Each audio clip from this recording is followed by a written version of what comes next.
हरे कृष्णा। सभी भक्तों का स्वागत है आज की भगवत गीता क्लास में। प्रभुपाद जी का मंगलाचरण करते हैं हम। ऑफलाइन कर दो ना, जस्ट वेट।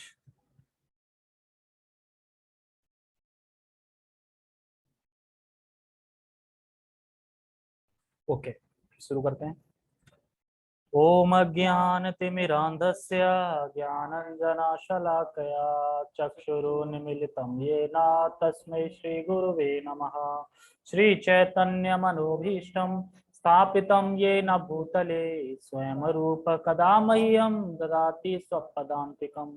वन्देऽहं श्रीगुरो श्रीयुतपदकमलं श्रीगुरून् वैष्णवांश्च श्रीरूपं साग्रजातं सहगणरघुनाथान्वितं तं सजीवं साधुवेतं सावधूतं परिजनसहितं कृष्णचैतन्यदेवं श्रीराधा कृष्णपादान् सहगणललिता श्रीविशाखान्विशांश्च। हे कृष्णा करुणा सिंधु दीनबंधो जगतपते गोपेश गोपिका कांता राधा कांता नमस्तुते। तप्त कांचना गौरांगी राधे वृंदावनेश्वरी वृषभानुसुते देवी प्रणमामि हरिप्रिये। वाञ्छाकल्पतरुभ्यश्च कृपा सिन्धुभ्य एव च पतितानां पावनेभ्यो वैष्णवेभ्यो नमो नमः। जय श्री कृष्णा चैतन्य प्रभु नित्यानंद श्री अद्वैत गदाधर श्रीवासादि गौर भक्त वृंद। हरे कृष्णा कृष्णा कृष्णा हरे हरे, हरे राम राम राम हरे हरे। नमो विष्णुपादाय कृष्ण पृष्ठाय भूतले श्रीमते भक्ति वेदांत स्वामिनीति नामिने। नमस्ते सारस्वते देवे गौरवाणी प्रचारिणे निर्विशेष शून्यवादी पाश्चात्य देशतारिणे। ओके, हरे कृष्णा। ठीक है, शुरू करते हैं।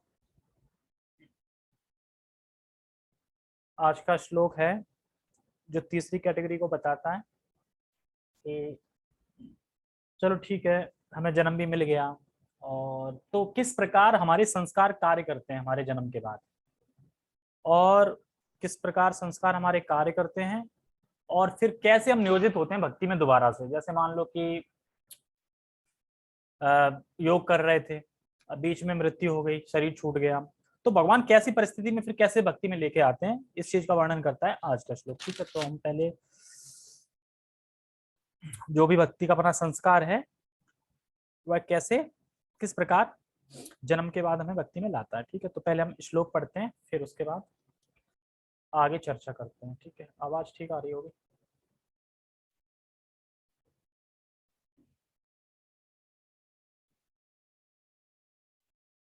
ठीक है।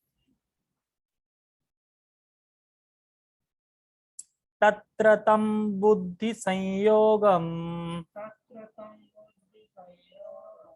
लभते पौर्वदेहिकम यत ते च ततो भूयः संसिद्धो कुरु नंदना। तत्र तं बुद्धि संयोगम लभते पौर्वदेहिकम यत ते च ततो भूयः संसिद्धो कुरु नंदना। तो संस्कृत के अनुवाद को समझते हैं। तत्र, तत्र तत्र मतलब वहां, वहां कहाँ, वहां मतलब उस स्थान पे। कौन से स्थान पे? जिस स्थान पे उसने जन्म लिया। ठीक है, उस स्थान पे। तत्र तम, तम बुद्धि संयोगम लभते। तो इसमें बता रहे हैं कि जिस स्थान में जन्म प्राप्त करने के बाद, तत्र का मतलब खाली इतना है कि वहां उस स्थान पे। कौन से स्थान पे? कि अगले, कल बात हो रही थी ना कि वो शरीर छूट गया, तो फिर आचार्यों के और जो संपन्न बुद्धि वाले लोग हैं और जो आचार्य हैं और जो योगी हैं, जो गृहस्थ योगी हैं, जो कृष्ण की भक्ति कर रहे हैं, उनका जन्म लिया था। तो वो स्थान हो गया ना, जन्म लिया वहां पे। तो उस स्थान में बता रहे हैं, तो उस स्थान में जन्म प्राप्त करने के बाद क्या करते हैं? तम बुद्धि संयोगम लभते पौर्व देहिकम। पौर्व देहिकम मतलब वह भक्ति की बुद्धि को फिर से प्राप्त करता है।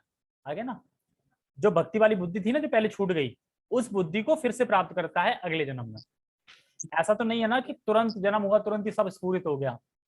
उस बुद्धि, फिर भगवान बुद्धि बुद्धि देते हैं भक्ति वाली, क्योंकि पहले थी तो अब बुद्धि दी, तो उस बुद्धि को प्राप्त करता है और उसका योग के प्रति आकर्षण होता है। देखा ना, कोई किसी लोगों को ब्रह्मचारी बनने की बड़ा वो रहती नहीं, हमें ब्रह्मचारी बनना है, नहीं ब्रह्मचारी बनने भक्ति करनी है, एकदम शुरू से होता है ना कि जैसे कि एक ऐसा लगता है कि जैसे शुरू से रिश्ता है कुछ, है ना। तो वो वही होता है कि पिछले जन्म में खत्म हुआ था यहाँ पे और वहीं से भगवान स्टार्ट कर रहे हैं, तो उनका आकर्षण बहुत होता है भक्ति के प्रति, योग के प्रति होता है। जैसे इसमें बता रहे हैं कि जो माता पिता हैं, तो माता पिता को चिंता नहीं करनी चाहिए अगर लड़का जो भक्त है अगर वो ब्रह्मचारी या सन्यासी बन रहा है तो। क्यों नहीं करनी चाहिए चिंता? हाँ, क्योंकि उसके संस्कार ऐसे हैं कि वो ब्रह्मचारी बनेगा तो बनेगा ही। अगर घर के माता पिता रोकेंगे भी तो लड़का भाग जाएगा, अगर जबरदस्ती शादी कर देंगे ना तो लड़का फिर भाग जाएगा। इसलिए क्योंकि शुरू से होता है ना, किसी को शुरू से इस लाइन में जाना है, किसी तो वो संस्कार के हिसाब से होता है। तो जैसे भक्ति का संस्कार है तो भगवान फिर उसे उसी में प्रवृत्त कराते हैं। तो इसलिए हमें माता पिता जो भी हैं उन्हें चिंता नहीं करनी चाहिए। और चिंता क्यों नहीं करनी चाहिए? भागवतम में क्या बोलते हैं, अगर घर में कोई एक भक्ति कर रहा है और भक्ति करते हुए निकल गया, ब्रह्मचारी बन गया, तो पूरे कुल का उद्धार हो जाता है। तो चिंता करने की जरूरत है? कोई बोले अरे पूरे कुल का उद्धार होगा ना, बिल्कुल धाम जाएगा, ये बिल्कुल जरूरत नहीं है। लेकिन ये सोचोगे तो थोड़े मतलब कि अगर अभिषेक ने भक्ति करी और अभिषेक धाम गया अगर, तो उससे तुम्हारे जितने भी कुल हैं, भैया हैं, ठीक है, भाभी हैं, चाचा ताऊ, जितने भी कुल में आ रहे हैं सबका उद्धार हो जाएगा। कोई परदादा फंसे पड़े हैं कहीं पितृलोक में, वो सब वहां से वहीं से मुक्त हो जाएंगे सारे। उद्धार से मतलब ये है कि ऐसे नहीं कि सीधा विमान आया चले गए। उद्धार से मतलब ये भी है कि तुम्हें भक्ति करने का मौका मिल जाएगा और भक्ति करोगे फिर तुम, मतलब भक्ति में आ जाओगे। जैसे हम लोग भक्ति में आ गए, भक्ति में आओगे तो फिर भगवान क्या कह रहे हैं, जो मेरा भक्त है उसका कभी विनाश नहीं हो सकता, नाश नहीं हो सकता। तो फिर इस तरीके से उद्धार हो जाएगा, मतलब कि भक्ति में आ जाएगा वो, सब बुरी आदत है उसकी छोड़ी हो जाएगी और फिर हो जाएगा। देखो, अनंत जन्मों से हम भूले हुए हैं भगवान को, और अगर 10-15 जन्म मान लो भगवान को पा लें 10-15 जन्म में, तो कुछ ज्यादा है ये, चुटकी भरी है ना। अनंत जन्म के हिसाब से 5 जन्म कितने हुए, चुटकी भर एक। तो इसलिए बोल रहे हैं तत्क्षण जैसे ही बोला वो सीधा उद्धार हो जाता है। अब कोई बोले अरे बेटा ठीक है मान लो चलो भक्ति करनी चाहिए, तो जरूरी ब्रह्मचारी बने हैं, गृहस्थ रह के भी तो भक्ति कर सकते हैं ना। तो बस आंसर करो कितनी, गृहस्थ में कितने लफड़े हैं, झंझट है, देखा नहीं ना। शादी के बाद भी झंझट सारे शुरू हो जाते हैं ना, और ब्रह्मचारी में शादी नहीं झंझट नहीं है कि यहाँ बैठो ना सामने तो बैठ गए, बताइए तब वो इधर बैठ जाएगी, ठीक है। क्या पे थे हम? हाँ, बड़ा झंझट है। और तो और छोड़ो, गृहस्थ में तो ये भी बड़ा चैलेंज वाली बात है कि 16 माला भी पूरी कर लें, वो भी एक वो मानते हैं, बहुत पुरुषार्थ मानते हैं अपना कि 16 माला कर ली, है ना। देखा है ना कि कभी कभी शादी पार्टी कई ऐसे स्थिति फंस जाते हैं 16 माला नहीं हो पा रही पूरी, गृहस्थ कौन कर पा रहा है 16 माला? तो फिर बताओ, 8 भैया बताओ, तो फिर 16 माला तो ये वही तो है। अगर मान लो तुम ब्रह्मचारी होते, शादी होती नहीं, लड़के की लड़की की टेंशन ही नहीं हुई, यही तो पूरा झमेला है, यही टेंशन है पूरी, यही नहीं होती। किस चीज की टेंशन होती है? भक्ति करो आराम से, बस खाने पीने को मिल ही रहा है, सब इलाज होता है। वो तो छोटी मोटी चलती रहती है, उसकी बात अलग है। ठीक है, आगे पढ़ते हैं। अगर घर में एक भी लड़का भक्त हो गया तो सारे कुल का उद्धार हो जाता है। जैसे भगवान कृपा देते जा रहे हैं, देखो ना शुरू से देखो 3-4 श्लोक पीछे से, भगवान कृपा देते जा रहे हैं, देते जा रहे हैं कि तुम भोग भी करो और फिर मेरे धाम भी आओ। यानी भोग भी दे रहे हैं और धाम भी बुला रहे हैं, भोग भी दे रहे हैं धाम भी बुला रहे हैं। तो इस तरीके से कृपा करते जा रहे हैं, करते जा रहे हैं। तो हमें ये समझना चाहिए। अच्छा, और बता रहे हैं नीचे, यत ते च ततो भूया संसिद्धो कुरु नंदना, श्लोक इसमें कह रहे हैं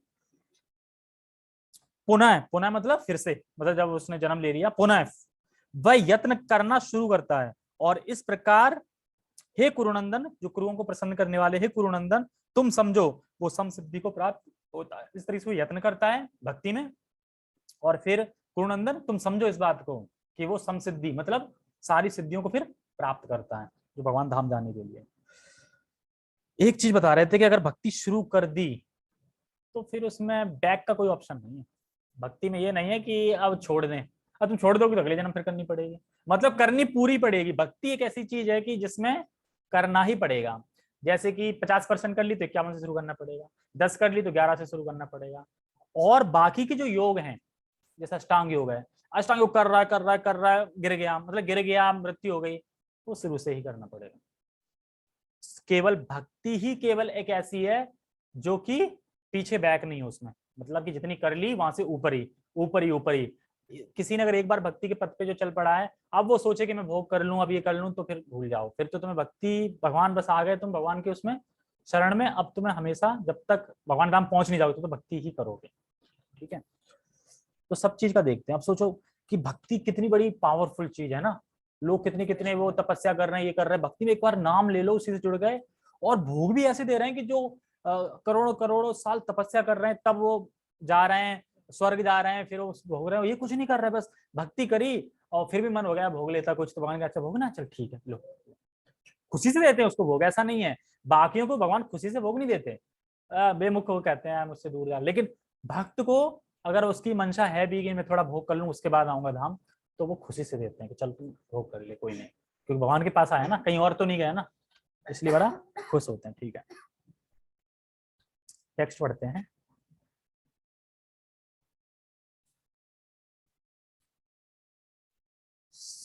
सिर्फ ब्रह्मचारी भक्तों के परिवार वाले करेंगे प्रभु जी, एंड अगर गृहस्थ के साथ भी ऐसा होगा तो क्या उसकी आने वाली पीढ़ी का उद्धार होगा? बिल्कुल होगा, क्यों नहीं होगा। भक्ति ब्रह्मचारी मतलब बोल रहा हूं कि जैसे गृहस्थ में भक्ति पूरी पूरी कर नहीं पाते हैं, अगर गृहस्थ में भी कोई भक्त निकल गया और भक्ति करके निकल गया तो उसके कुल का भी उद्धार होगा। उसमें ये श्लोक में, भागवतों के श्लोक में ये थोड़ी लिखेगा ब्रह्मचारी या सन्यासी। भक्ति मतलब जिस घर में अगर कोई एक भक्त भक्ति कर रहा है, भक्त तो निकल जाता है, तो उसके सारे कुल का उद्धार हो जाता है। देखा होगा ना तुमने, वो कौन से ब्रह्मचारी थे, वो क्या नाम है, ध्रुव। ध्रुव तो भक्ति करने निकल गए थे ना, भक्ति करी तो उनके माँ का तो पहले हो गया ना, और जिसने उसे मतलब डांटा था, गोद से उतरवा दिया, तो उसका भी उद्धार हो गया था, बाद में हो गया था उसका भी उद्धार। तो वो तो पहले ही कर देते हैं भगवान उद्धार। जैसे कि जो जो वो थे हाथी थे, क्या नाम थे, गजेंद्र, तो गजेंद्र से पहले किसका उद्धार हो गया था, मगरमच्छ का, मगरमच्छ का हो गया था ना। तो ऐसे तो उनका पहले हो जाता है एक्चुअली, हमें उनकी वजह से, क्योंकि हमारे माता पिता ने हमें जन्म दिया है, माता पिता ने जन्म दिया है तो उनका तो उद्धार हो गया होगा ना। अगर मैं भक्ति करेगा तो माता पिता का तो हो गया होगा, क्योंकि जन्म तो उन्हीं ने दिया ना, उनने नहीं दिया जन्म होता तो फिर वो है ना, मतलब संपर्क में है, तो फिर ऐसे होता है। ठीक है, तो भक्ति में ये होता है। ओके, आगे बढ़ते हैं। ठीक है, हे कुरुनंदन, ऐसा जन्म पाकर वह अपने पूर्व जन्मों की देवी चेतना को पुनः प्राप्त करता है और पूर्ण सफलता प्राप्त करने के उद्देश्य से वह आगे उन्नति करने का प्रयास करता है। तो क्या बता रहे हैं यहाँ पे, अपने पूर्व जन्म की देवी चेतना, संस्कार है ना भक्ति के, वो प्राप्त करता है। वो कौन देता है, भगवान देते हैं। मान लो जैसे कि अपन, जैसे मान लो 2 साल पहले भक्ति में आए, 2-2.5 साल जो भी हो गए, तो एकदम कहां से संस्कार आया भक्ति में जुड़ने का, एकदम कि एकदम पहली कथा सुनी और तुरंत विश्वास हो गया, मैं आत्मा हूं, कृष्ण भगवान है, तुरंत एकदम विश्वास हो गया ना। तो क्योंकि हमारे संस्कार थे पिछले जन्म के, तो वो अब उनकी शुरुआत होनी थी, तो भगवान किसी न किसी के जरिए ले आते हैं। कोरोना के जरिए ले आए, कोरोना रहेगा, तुम घर में बंद रहोगे, फिर कथा सुनोगे और फिर कीर्तन शुरू करोगे, तो ऐसे ऐसे करके धीरे जुड़ोगे। और अब कोई बोल दे कि तुम भक्ति छोड़ दो और बाकी वैसे ही जीवन में लग जाओ, तुम लग ही नहीं सकते, पॉसिबल ही नहीं है कि लग जाओ। ठीक है, और तो छोड़ो, प्याज लहसुन ही नहीं खा सकते, खा सकता है कोई प्याज लहसुन? अब देख के काट काट के खाए, यहाँ कितना, अब मन ही नहीं होगा खाने का, खा ही नहीं सकते। तो इसी तरीके से, ठीक है। और बता रहे हैं इसमें टेक्स्ट में, ठीक है, करता है मतलब भक्ति में 9 स्टेज होती हैं, श्रद्धा, साधु संग, भजन क्रिया, और फिर अनर्थ निवृत्ति, और फिर आती निष्ठा, और फिर उसके बाद भाव, माधुर्य, फिर आगे आगे आती है। तो श्रद्धा हो गई, हाँ कृष्ण भगवान है, हम आत्मा है और ये प्रामाणिक संस्था है, श्रद्धा हो गई। साधु संग हो गया, फिर अब श्रद्धा होगी तो साधु संग भी करेंगे, साधु संग हो गया। उसके बाद भजन क्रिया, भजन भी करने लगे, हरे कृष्ण कृष्ण कृष्ण हरे हरे राम राम राम हरे हरे, ये भी करने लगे। उसके बाद आती है अनर्थ निवृत्ति, मतलब कि फिर तुम्हारे जो अनर्थ है ना, काम क्रोध लोभ, ये निवृत्ति होती है इनकी। तो जब इनकी निवृत्ति होती है तो क्या, कभी अच्छा लगता है, कभी अच्छा नहीं लगता, कभी अच्छा लगता है, कभी अच्छा नहीं लगता, ये होता रहता है। अब कोई बोले प्रभु जी अच्छा नहीं लग रहा भक्ति में, कभी लगता है, कभी मन लगता है, कभी नहीं लगता है, तो ये अनर्थ निवृत्ति हो रही है, अनर्थ कट रहे हैं तुम्हारे। अनर्थ निवृत्ति के बाद क्या आती है, निष्ठा। अब तुम निष्ठा के लेवल पे पहुंच गए और तुम्हारा शरीर छूट गया, अब तुम अगले जन्म फिर से भक्ति में आओगे, ठीक है, तो तुम निष्ठा से ही शुरू करोगे। ये नहीं है कि अब साधु संगत श्रद्धा ये, क्योंकि तुम ये नहीं बोलोगे किसी से कि प्रभु जी पता नहीं कभी अच्छा लगता कभी अच्छा नहीं लगता, ये चीज बोलोगे ही नहीं, क्योंकि सीधा निष्ठा है ना, पहले निष्ठा तक रह गए, तो सीधा ही एकदम ऐसे करके फॉरवर्ड होगा कि पहले से ही श्रद्धा होगी, साधु संग होगा और भजन क्रिया होगी और निष्ठा और ये अनंत नित्य पहले ही हो चुकी होगी, निष्ठा के लेवल पे आ जाओ, फिर वहां से फिर आगे बढ़ोगे इस तरीके से, ठीक है। और बता रहे हैं कि इस जन्म में हम निष्ठा तक पहुंच गए और मरने के बाद अगले जन्म में ये प्रश्न ही नहीं आएगा प्रभु जी मन नहीं लग रहा है, अभी होता ना मन नहीं लग रहा है, कभी नींद आ रही है, कभी झपक रहे हैं, ये सब जैसे झपकना मन ना लगना ये सभी अपना रजोगुण के कारण होता है, रजोगुण वही है काम, ठीक है, ओके। तो हमें ये समझना चाहिए कि भगवान व्यवस्था करेंगे कि हमको फिर से भगवान के बारे में सुनना और भक्ति में कैसे आए, ये मौका कौन देगा, ये भगवान देंगे। एक्चुअली किसने दिया मौका कि अपन इस्कॉन दिल्ली गए, वहां प्रभु जी से मिले, क्लास अटेंड करी, ये सब करा, कैसे मौका मिला, ये कैसे मौका दिया, भगवान ने मौका दिया, तो भगवान ही देखते हैं कि कैसे मौका इसको देना। जैसे कृष्णा प्रभु बता रहे थे कि वो मतलब जब जानते नहीं इस्कॉन कोई संस्था है, तो उनके कॉलेज में एक वो था ना, एक लेक्चर था, मतलब ऐसे ही माइंड पता नहीं किसके ऊपर कंपलसरी था, मतलब अटेंडेंस, तो वो गए और उन्होंने देखा एकदम क्लिक कर गई बात और तुरंत वहीं से जुड़ गए, एकदम श्रद्धा हो गई। तो भगवान को जुड़ना था ना वहां जाने के बाद ऐसे करके, तो भगवान ये सब करते हैं। जैसे उदाहरण स्वरूप है, ये जन्म उन्हें क्यों प्राप्त हुआ, ताकि भगवान की जो पाने की उत्कंठा है वे, हाँ एक चीज और बता रहे, भक्त का जन्म कर्म के अनुसार कभी नहीं होता, भक्त का जन्म की व्यवस्था है वो भगवान करते हैं, भगवान के अनुसार हमें दुख मिलते हैं, भगवान के अनुसार हमें सुख मिलते हैं, दुख मिल रहा है तो समझो तुम्हारे पाप कट रहे हैं, या फिर तुमने कोई अपराध किया उसका कट रहा है, और सुख मिल रहा है तो मान लो भक्ति में उन्नति कर रहे हैं तो तुम्हें सुख मिल रहा है, लेकिन कर्म के द्वारा बिल्कुल नहीं होता हमारा जन्म और मृत्यु, जो भी हमारे कार्यकलाप है सब भगवान की व्यवस्था से होते हैं। जैसे उदाहरण स्वरूप ये जन्म उन्हें क्यों प्राप्त हुआ, ताकि भगवान की जो पाने की उत्कंठा है वे बढ़ जाए। जैसे कोई बोले भरत महाराज को क्यों जन्म प्राप्त हुई, है ना, उदाहरण स्वरूप पढ़ते हैं पहले फिर समझाते हैं, एक सेकेंड।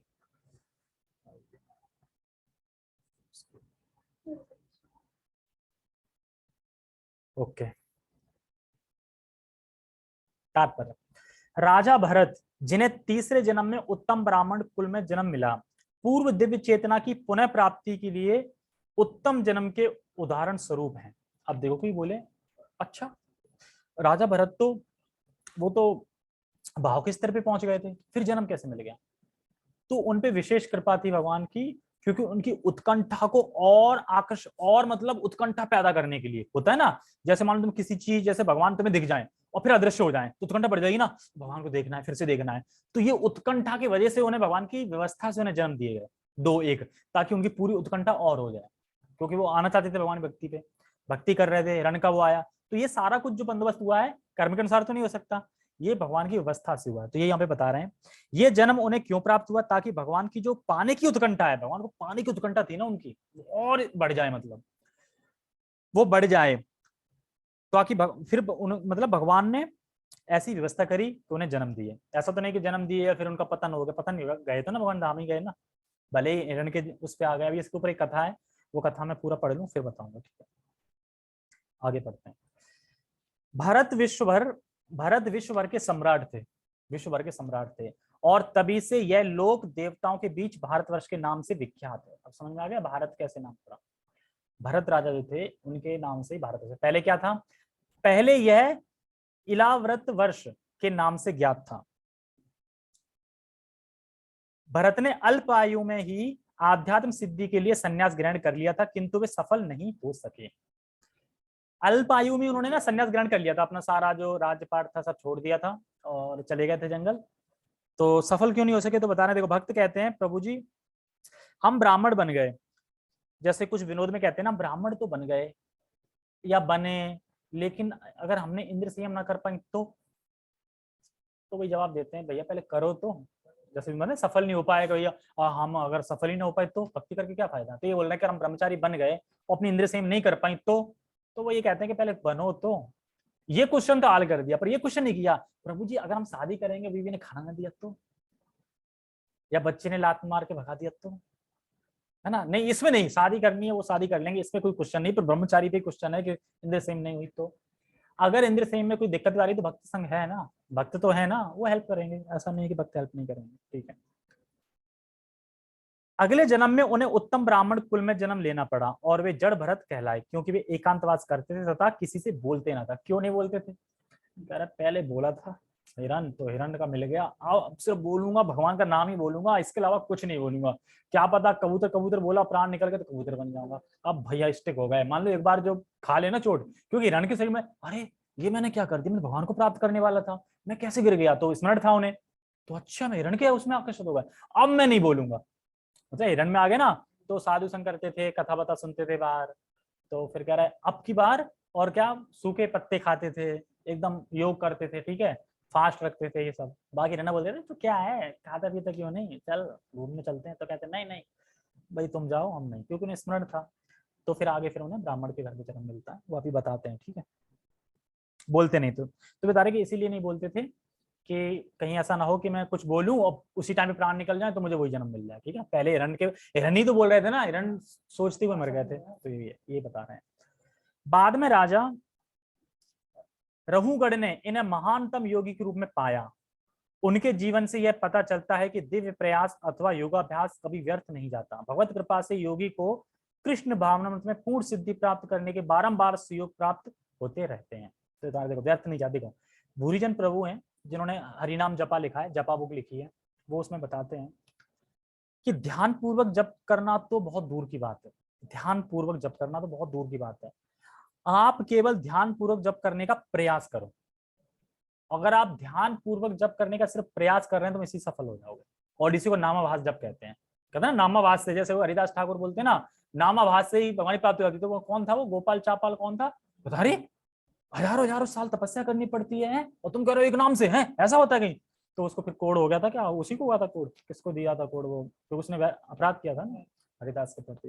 तो ऐसे व्यक्ति हैं कुछ जो बोलते हैं कि नहीं, तो कम से कम हम जब में जगे रहें और ध्यान पूर्वक करने का प्रयास करें, ध्यान पूर्वक करें नहीं, करने का प्रयास ही करें तो वो भी नामाभास है, उसी से पार हो जाएंगे। बस जगे रहें, ऐसा नहीं आप सो के ध्यान पूर्वक कर रहे हैं, प्रयास कर रहे हैं, नहीं। और इसमें कह रहे हैं कि प्राप्त होते रहते हैं। देखो कैसे प्राप्त होंगे, भगवान की कृपा से। मान लो कि हमें बस अपना कर्तव्य करना है, अपने प्रयास करने हैं, और भगवान का कर्तव्य क्या है वो भगवान अच्छी तरह जानते हैं, वो अपने कर्तव्य से कभी चूकते नहीं। तो भगवान अपना कर्तव्य पूरा करेंगे, क्यों, मुझे अपने धाम लाना है इसको, और हमारा बस कर्तव्य क्या है कि हम प्रयास करें। तो हम प्रयास ही कर सकते हैं ना, हम जी बद्ध जीव में प्रयास ही कर सकते हैं। तो वो बता रहा है, और बता रहे हैं कि कितनी बड़ी स्टेटमेंट दी है यहाँ पे प्रभुपाद जी ने भरत की, कि प्रभुपाद जी ने यहाँ इस मार्ग में किया गया थोड़ा भी प्रयास कभी विफल नहीं जाता। भक्ति के उसमें अगर तुमने थोड़ा भी प्रयास किया तो कभी विफल जाता है वो? क्यों नहीं जाता? क्योंकि वो स्टे हो गया ना, वहीं पे रुक गया वहीं पे, अगले जन्म फिर स्टार्ट, अगले जन्म फिर स्टार्ट, तो करते करते जन्म करते करते, और बढ़ता ही है, घटता है नहीं, बढ़ता ही है। तो जाते जैसे कि नवीन से नवीन भक्त भी जुड़ते जुड़ते जुड़ते जुड़ते पहुंच ही जाएगा, ये बता रहा है। तो भरत महाराज का उदाहरण यहाँ दिया है, ये तीसरे कैटेगरी में आते हैं, क्योंकि ये उत्तम कुल में जन्म लिया एक तो इनने, क्योंकि राजा थे सम्राट के, और प्लस स्मरण भी था, तो ये तीसरे कैटेगरी में आते हैं, भाव के स्तर पे थे, ठीक है। तो इन्हीं के संबंध में कथा आती है कि जो राजा भरत थे अपने अच्छे से राजपाट चला रहे थे, इतना चला रहे थे कि कोई लोग मरना नहीं चाह रहा था, और एकदम सुखी संपन्न थे, पूरी प्रजा ऐसे सुखी संपन्न थी कि किसी चीज की कोई टेंशन नहीं थी, एकदम बिल्कुल फैमिली की तरह जो ख्याल रखते ना वैसे करके। अब बोलो, और इतने राजा को सम्मान मिलता था कि पूरी प्रजा अगर संतुष्ट रहेगी तो राजा को सम्मान मिलेगा ना बहुत, और ऐसा सब कुछ छोड़ के वो कैसे, मतलब कैसे त्याग तूग दिया, सब जंगल आ गए हैं। क्यों जंगल आ गए? यार अभी तो सम्मान मिल रहा है और राजा हूं तो मैं भक्ति कैसे करूंगा, है ना। तो फिर वो सब छोड़ छाड़ के राजा अपने पुत्र पुत्र को दे दिया कि तुम संभालो, और वो जंगल आ जाते हैं कि अब मैं बस भजन करूंगा। अब आराम से नहीं अपना भजन कर रहे हैं, जो भगवान का कहाँ भजन कर रहे हैं। अब भजन करते करते सबको पता ही है कि एक हिरन उनने देखी, या फिर एक हिरन भाग रही थी, दौड़ रही थी, तो वो क्योंकि वो बच्चे को जन्म देने वाली थी, तो हिरन तो मर गई, वो बच्चा रह गया। अब ये लाए भरत महाराज, बच्चा चलो कोई नहीं यार, जीव है, अब जीव पे दया करनी चाहिए, ले आए अपनी कुटिया में रख लिया, खाना खिलाने लगे उसे, जो भी जंगल से लाते फल फ्रूट या जो भी खिलाने लगे। अब धीरे धीरे वो बड़ा होने लगा, तो उनकी आसक्ति बढ़ती जा रही थी धीरे धीरे। अब पहले क्या 16 माला, 16 माला के बाद फिर 8 माला, 4 माला, अब माला कम होती जा रही है, और हिरण कहाँ हो तुम, हिरण इधर आओ बेटे, हिरण मतलब हिरण बेटे इधर आओ, मतलब अपना बिल्कुल बेटे की तरह पालते थे उसको।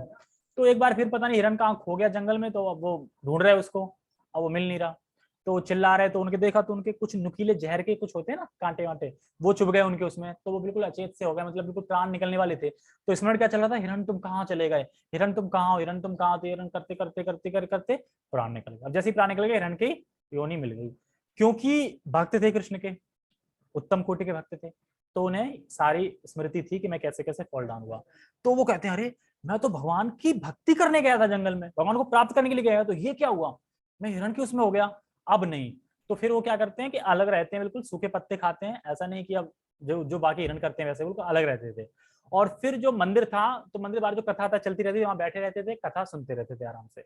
तो बताते हैं कि जो कोई गाय हो या कोई भी जानवर हो, अगर वो कथा के बाहर बैठा सुन रहा है, तो समझो वो कोई असफल योगी है। कहते हैं ना असफल योगी गिरा है, असफल योगी है, इसलिए वो उसकी रुचि है, इसलिए वो सुन रहा है। तो इसलिए हम जब भी वृंदावन धाम जाते हैं, तो वृंदावन धाम में देखते हैं ना कि कुंड में मछलियां भी हैं, मेढक कछुए भी हैं, इधर सुअर भी हैं, बंदर भी हैं, पेड़ हैं, कीट पतंगे पक्षी सब कुछ है। तो ये सब कौन है, ये सब वही असफल योगी हैं। इसलिए हमें सबका वहां पे सम्मान करना चाहिए, सब ब्रजवासी हैं, सबको ब्रज के भाव से देखना चाहिए। क्योंकि इसलिए बोलते हैं कि वृंदावन में ज्यादा क्यों नहीं रहना चाहिए हम लोगों को, इसीलिए कि तुम अपराध कर ही दोगे ना। चीटी चीटी भी कोई असफल योगी है, कोई जो असफल हो गए हैं, तो वृंदावन में मतलब जैसे ये हिरण बन गए, ऐसे वो भी कुछ बन गए सफल योगी, कुत्ता आ गया। तो इसलिए धाम में जाओ तो बहुत सफलता पूर्वक जाओ, तो ऐसा करो ना, मंदिर में ही रहो अंदर, और बस कथा सुनो और प्रसादम खाओ, मंदिर आओ, ज्यादा मतलब घुमा घाम मत करो, क्योंकि ना कोई कोई अपराध हो ही सकते हैं, अपराध 1000 होता है इनको। तो इसलिए भक्ति ज्यादा से ज्यादा करनी चाहिए। तो यही प्रभु जी बता रहे थे इसमें, और बता रहे थे कि ठीक है, अब उन्होंने सोचा कि अब ना, अब की बार मैं याद रखूंगा, ठीक है। तो फिर वो सोचते सोचते सोचते, क्योंकि कथा सुनते थे ब्राह्मण, तो कथा सुनते सुनते जब उन्होंने अग्नि लगी थी जंगल में, तो वो कूद गए उसमें, मतलब कि अब ये शरीर खत्म करें, अब जल्दी भगवान को पाना है, उत्कंठा थी ना। तो फिर मिला ब्राह्मण के घर में। अब ब्राह्मण के घर में मिला, तो अब ये जड़ भरत नाम से कहलाए, क्योंकि जड़ भरत मतलब बोलूंगा नहीं कुछ, अब की बार बोला शायद कुछ ना बन जाए, बोलूंगा नहीं। पिता कहते हैं अरे ये कैसा पुत्र मिल गया है, मतलब बाकी सब तो सही बोलता ही नहीं, बोलते ऐसा कर, तू चल ठीक है, तो खेत पे जा, पच्छी बच्ची हटा वहां से, जो भी है वो कर। अब वो जाते आराम से फुर्र फुर्र करते रहते, ऐसे करके बोलते थे नहीं कुछ, ठीक है। तो वहां पे चला कि वो ऐसा कर रहे थे, तो वहां पे कुछ उस टाइम पे ना कुछ जो होते हैं ना, वो जो देवी देवी की बलि देते हैं, जो बलि, वो देखते हैं कि आज कोई बलि के लिए नहीं मिल रहा, तो देखा जड़ व्रत को देख लिया, वो बोलते थे नहीं कुछ, और हट्टे कट्टे थे, आज मजा आ गया, आज दुर्गा को, आज मैं मतलब काली माता को, मतलब क्या बोलते हैं जो भी है, उनको मैं क्या दूंगा, भेंट दूंगा। अब ले जाते हैं उन्हें टांग के, अब वो बोल नहीं रहे थे कुछ, अब जाके मतलब तैयार कर देते हैं काटने के लिए, वो तो अपने भजन में थे। और जैसे ही मतलब वो तलवार निकालते हैं काटने के लिए, तो दुर्गा देवी खुद प्रकट होती हैं, और जो काट रहा था उसी को काट कूट के सबको करके, और बस उसी को छोड़ देती है एक को, तो वो समझ जाता है अरे ये तो कोई है भाई, तो फिर उसको छोड़ देते हैं, वो वापस आके फिर अपने काम पे लग जाते हैं। तो एक उसी में जो राजा थे, रघुगढ़, रघुगढ़ बता रहे ना, रघुगढ़। तो रघुगढ़ क्या है, जो कपिल मुनि के वहां पे आश्रम में कथा सुनने जा रहे थे, वही भक्त थे, तो लेट हो रहे थे, सैनिको जल्दी चलो जल्दी चलो। पहले क्या होता था, वो होता ना कि 4 लोग लग जाते हैं, उठा लेते हैं पालकी, अब पालकी उठा रहे थे, अब उसमें पालकी में एक उनका शिष्य होगा, तो चल नहीं पा रहा होगा, चल नहीं पा रहा था सही से, ठीक है। तो कहते हैं अरे किसी और को बुलाओ, किसी और को बुलाओ, अरे मिल नहीं रहा है, कोई नहीं मिल रहा है, कह रहा वो देखो वो कौन बैठा है, अब वो बैठे थे, भरत, जड़ भरत बैठे थे आराम से, वो अपने बोलते थे नहीं, कह रहे जाओ ये हमारे राज्य में ना, तो हमारा सेवक ही ना, बुला के लाओ, इसको लगा दो। अब उसको बुला के लाए, लगा दिया पालकी में। अब क्योंकि एक तो उनकी थोड़ा हाइट ऊंची थी, ऊपर से वो भक्त थे, अब देख रहे थे कि चींटी भी अंश है, चींटी मर ना जाए, अब उल उल के चल रहे, अब वो कह रहे अरे ये कैसा है, कैसा सैनिक है ये, सही से चलो, सही से चलो, मतलब जल्दी चलो सही से चलो। अब बार बार उल उल के चल रहे, तो उन्हें कह रहे तुम्हें समझ में नहीं आता, सही से चलो, मैं यहाँ का राजा हूँ, अभी अभी सर धर कलम कर दूंगा, जल्दी चलो सही से। अच्छा सही से चलो, तो फिर चीटिए, तो फिर उठक गए, कह रहा पाल की रोको, बाहर निकल आए, तुम्हें पता नहीं है मैं राजा हूँ यहाँ का, और तुम मेरे राज्य के अंडर में आ रहे हो, तुम मेरे सेवक हुए, और तुम ऐसे उड़ के चल रहे हो, हैं मेरे अवज्ञा कर रहे हो, मैं तुम्हारा अभी गला काट दूंगा ऐसे। तो जनरल कहते हैं आप गला काटोगे, किसका काटोगे, कैसे काटोगे, मैं तो आत्मा हूँ, आत्मा ये, अच्छा तुझे पता है मैं भी भक्त हूँ, और मैं कपिल मुनि के वहां जा रहा हूँ, मुझे ज्ञान सिखाता है। तो कह रहा है, फिर वो ज्ञान देते हैं जड़ भरत महाराज, देखो कितने जन्मों में तुम राजा थे, ठीक है, मैं राजा था और तुम पालकी ढूंढ रहे थे मेरी, ठीक है, और कितने जन्मों में मैं पालकी ढूंढ रहा हूँ, तुम राजा हो। तो ज्ञान दिया उनको, तो जब ज्ञान दिया, तो फिर जैसा इसमें बता रहे हैं कि महानतम योगी के रूप में पाया, तो महानतम योगी के रूप में पाया, अरे चल भाई आप तो साथ साथ मेरे, मतलब मैं तो वहां कथा सुनने जा रहा था, आप तो यही गुरु मिल गए मुझे यहीं पे। तो फिर वो सरेंडर हो जाता है। तो वो कहता है कि आपको कैसे मतलब याद है सब कुछ, तो उन्हें सारा स्मरण था। तो वो बोलते हैं कि तो फिर आपको ये भी स्मरण होगा मैं कौन हूँ। तो कहते हैं हाँ। कहते तुम वही हिरन हो जिसकी वजह से मेरा पतन हुआ था। क्योंकि हिरन की आसक्ति किसमें थी, जड़ भरत में, और जड़ भरत की हिरन में।